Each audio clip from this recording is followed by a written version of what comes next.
Hi everyone, my name is Wang Yilin Fiona. This is my micro-teaching reflection for ENG3261 course. Here is the basic rundown of this micro-teaching reflection.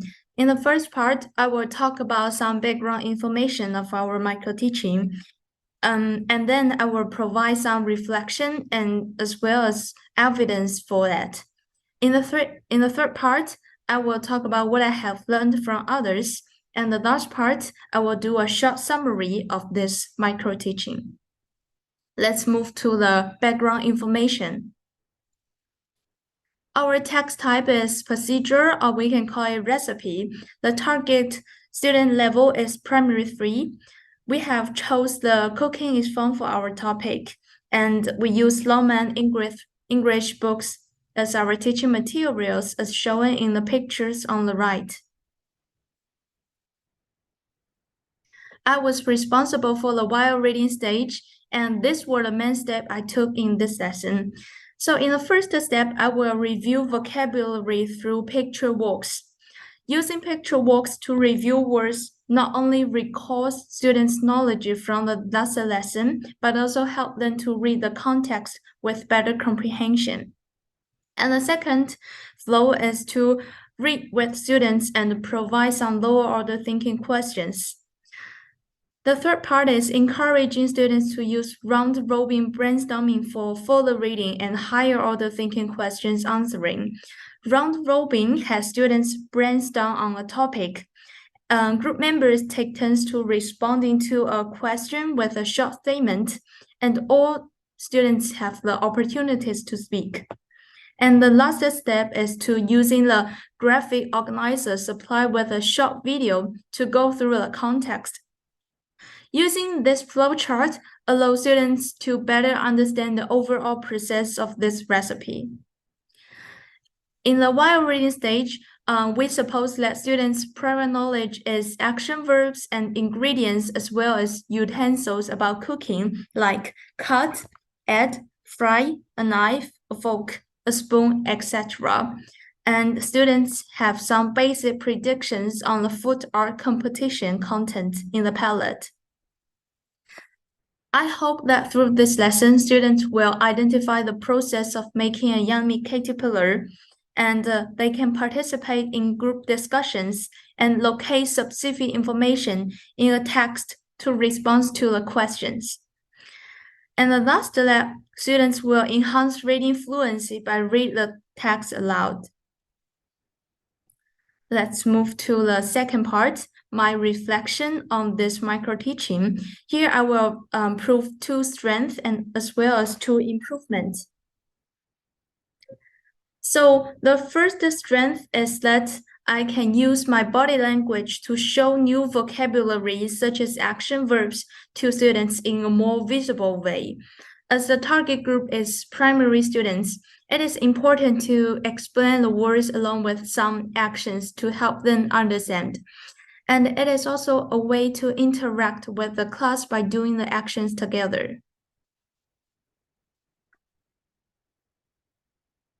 Okay, so step 3, I will invite a volunteer read for me firstly. So who will do the volunteers? Yeah, okay, please go on. Step number 3 is then dip the bread circles into the egg mixture. Egg mixture. As you can see, here is a new word dip here. So do you know what does the dip mean? Combines to this picture. As you can see, it is an action or a thing. Action. Yeah, it is an action verb, right? So dip is like put, but we do it for a short time only. Just pretend you got an Oreo here, and also in your right hand you got a milk, and this is the action of the dip. Okay. So Okay. okay. So my second strength is that thinking from lower order questions to higher order questions provides scaffolding for students' understanding and the writing. The lower thinking question emphasizes the recall of specific and universal facts process, and while the higher order thinking question can go beyond the simple information, and as such, both the language and thinking behind them is more complex. So gradually, release of scaffolding is essential to help students to work towards independent understanding and writing. Of the recipe, there is something acted. It is not the English, but the French. What do you think the meaning of this one? I can give you some hints. Just read the sentence before it. Enjoy your yummy caterpillar. Just guess the meaning of this French. The thing is, the caterpillar is very delicious, or yes, okay.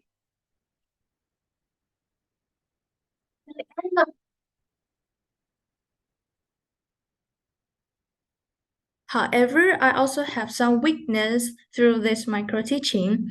The first weakness is that I didn't maintain a proper intonation.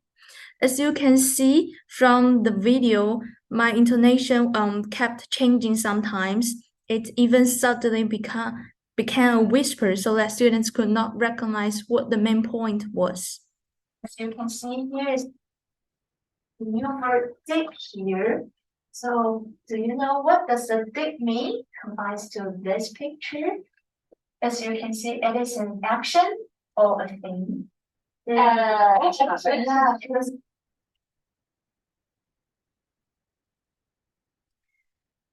And the second weakness is that I didn't provide enough instructions in some activities. For example, before this reorder the steps activity started, I did not brief the students on what they needed to do. This led to the class falling into silence while doing this activity. So I think unclear instructions can confuse students about classroom activity and are not conducive to moving lessons forward.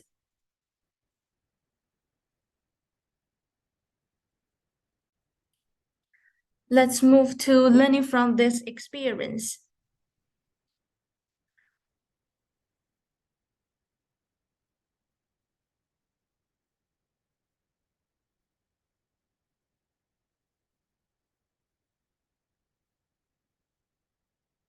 Let's move. Okay, 3, 2, 1. Let's move to the third part, learning from this experience. Let's talk about what I have learned from my group mates. The first one is that they can provide different types of comments to the students. Since clear feedback will keep students on the right track, there are 5 ways in which I can provide classroom feedback: evaluative, instructional, seeking classification, encouragement, expressing teacher's own view. What's more, the use of appropriate meta-language towards different groups can improve students' understanding of the classroom. Last but not least, I can use a variety of ways to make my teaching materials more engaging, such as adding some GIFs, using Kahoot, etc.